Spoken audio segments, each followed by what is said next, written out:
and had filled dozens of little books with neat writing and chapter headings like "With Wand and Broomstick Across the Great Neff Desert." What she had never bothered to do, it seemed, was write down any instructions for the wand. As far as Magrat knew, you waved it and wished. Along the track to her cottage, several unanticipated pumpkins bore witness to this as an unreliable strategy. Oh yeah, that's what Desiderata said. A whole bunch of things randomly turned into pumpkins. One of the pumpkins still thought it was a stoat. Now Magrat was left alone with Jason, who shuffled his feet. He touched his forelock. He'd been brought up to be respectful to women, and Magrat fell broadly into this category. "You look after Mum, won't you, Mistress Garlic?" he said, a hint of worry in his voice. "She'm acting awful strange." Magrat patted him gently on the shoulder. This sort of thing happens all the time. She said, You know, after a woman's raised a family and so on, she wants to start her living on her own life. "Whose life she been living then?" Magrat gave him a puzzled look. She hadn't questioned the wisdom of the thought when it had first arrived in her head. You see what it is? She said, making an explanation up as she went along. There comes a time in a woman's life that she wants to find herself. "Why didn't she start looking here?" said Jason plaintively. "I mean, I ain't wanting to talk out at her, Miss Garlic, but we was looking to you to persuade her and Mrs. Leatherwax not to go." I tried. Said Magrat. I really did. I said, you don't want to go, I said. How do you pronounce that? Anno Domini? Anno Domini, I said. Not as young as used to be, I said. Silly to go hundreds of miles just for something like this, especially at your age. Jason put his head on one side. Jason Ogg would not end up in the finals of the All Discworld Uptake Speed Trials, but he knew his own mother. "You said all that to our Mum?" He said. Look, don't worry. Said Magrat. I'm sure no harm can... There was a crash somewhere over their heads. A few autumn leaves spiraled gently toward the ground. "That bloody tree! Who put that bloody tree there?" came a voice from on high. That'll be Granny. Said Magrat. It was one of the weak spots of Granny Weatherwax's otherwise well-developed character that she'd never bothered to get the hang of steering things. It was alien to her nature. She took the view that it was her job to move and the rest of the world to arrange itself so that she arrived at her destination. This meant that she occasionally had to climb down trees she had never climbed up. And this she did now, dropping the last few feet, and daring anyone to comment. Well, now we're all here. Said Magrat brightly. But it didn't work. Granny Weatherwax's eyes focused immediately somewhere around Magrat's knees. "What do you think you're wearing?" she said. I mean, it gets cold up there. What with the wind and everything. Magrat began. She'd been dreading this and hating herself for being so weak. After all, they were practical, and the idea had come to her one night. Apart from anything else, it was almost impossible to do Mr. Lobsang Dibbler's Cosmic Harmony death kicks when your legs kept getting tangled in a skirt. "Trousers?" They're not exactly the same as ordinary... "And there's many a looking," said Granny. "I think it's shameful." "Oh, what's shameful?" said Nanny Hawk, coming up behind her. Magrat Garlic, standing there, bifurcated, sticking her nose in the air.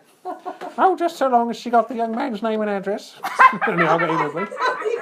Nanny! Said Magrat. "Oh, I think they look quite comfy," Nanny went on.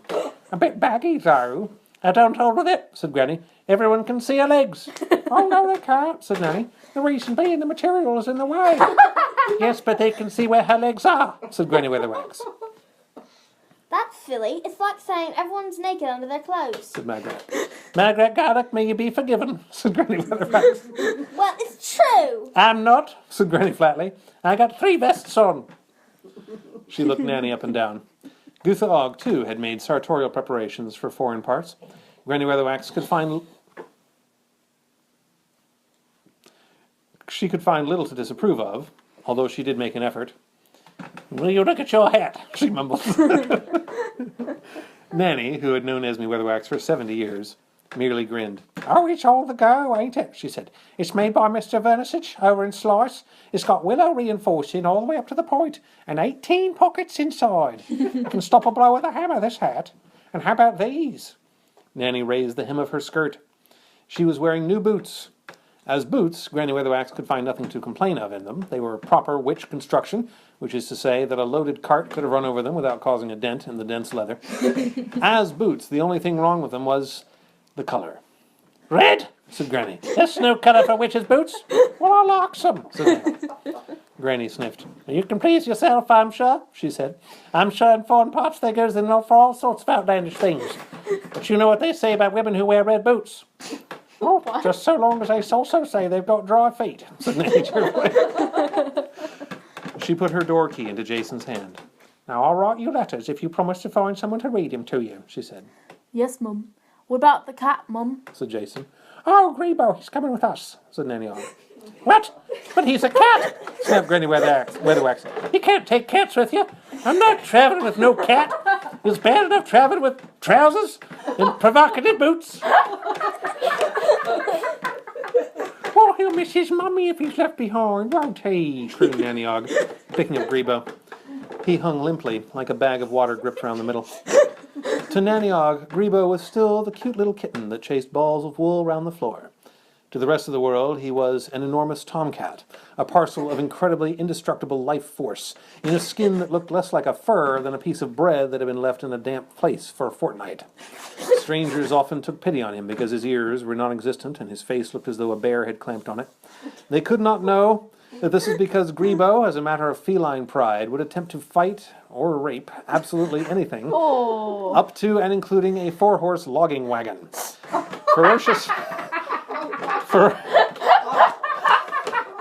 Ferocious dogs would whine and hide under the stairs when Grebo sauntered down the street. Foxes kept away from the village, and wolves made a detour. "He's no softy, really." I can't believe that. Grebo turned upon Granny Weatherwax a yellow-eyed stare of self-satisfied malevolence, such as cats always reserve for people who do not like them, and purred. Grebo was possibly the only cat who could snigger in purr. "Anyway," said Nanny, "witches are supposed to like cats. Not like him, they're not." "You're just not a cat person, Esme," said Nanny, cuddling Grebo tightly. Jason Ogg pulled Magrat aside. Our Sean read to me in the almanac where there's all these fearsome wild beasts in the foreign part. He whispered. Huge hairy things that leap out on travellers, it said. I'd hate to think what would happen if they left out on Mum and Granny. Magrat looked up into his big red face. "You'll see no harm comes to them, won't you?" said Jason. Don't you worry. She said, hoping that he needn't. I'll do my best. Jason nodded.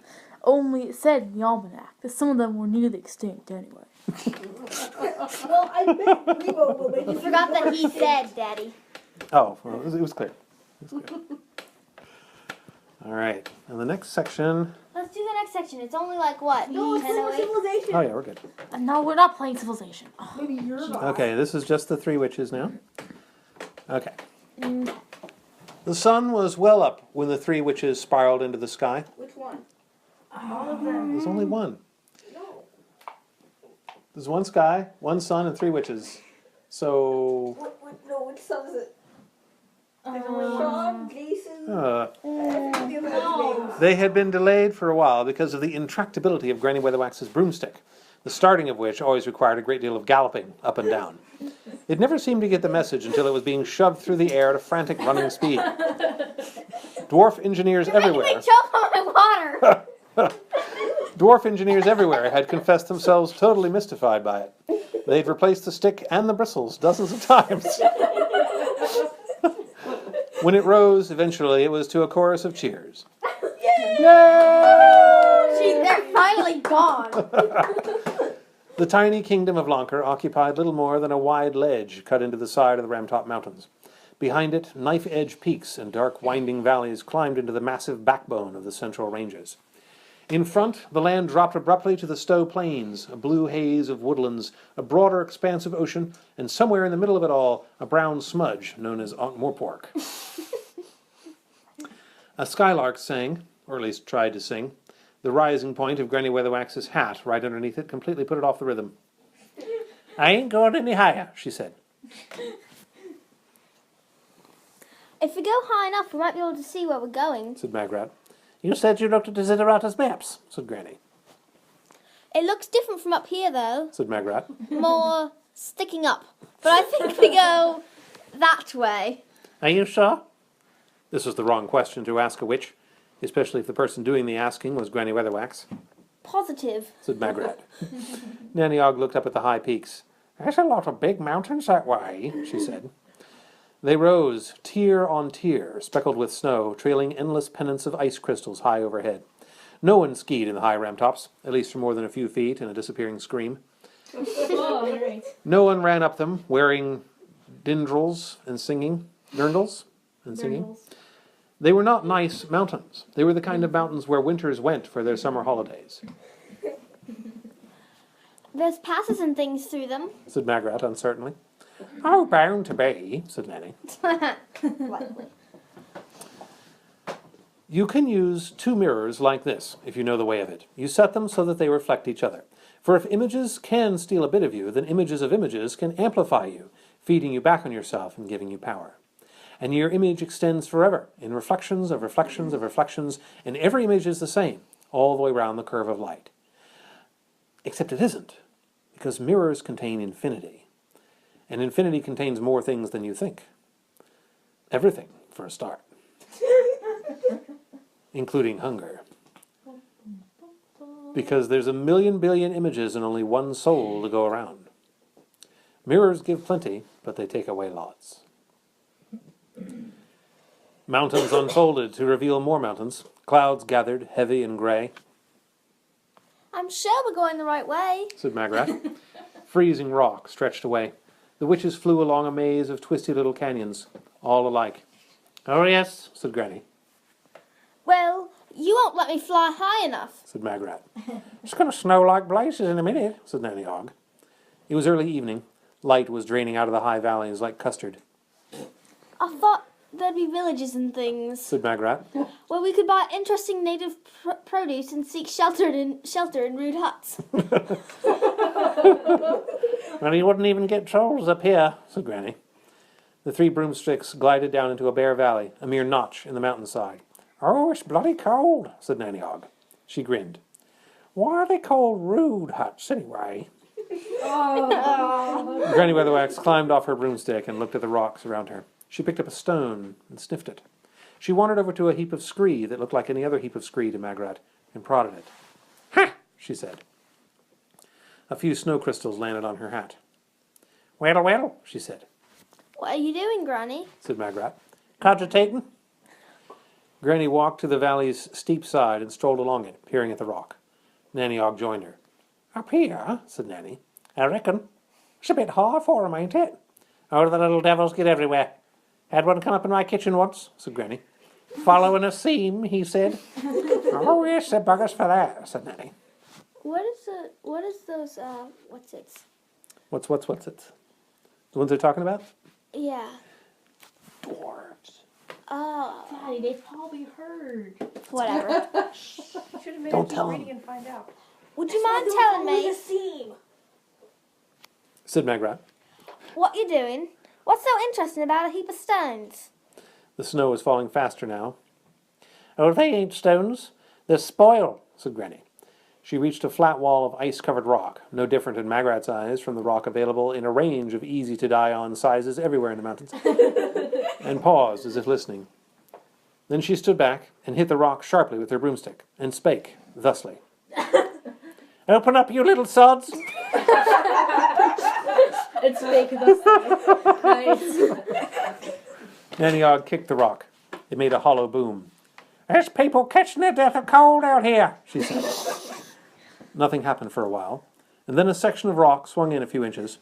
Magrat saw the glint of a suspicious eye, Yes. Dwarves? said Magrat. Granny Weatherwax leaned down until her nose... Dwarfs. Leaned down until her nose was level with the eye. My name, she said, is Granny Weatherwax. She straightened up again, her face glowing with self-satisfaction. Who's that then? Said a voice from somewhere below the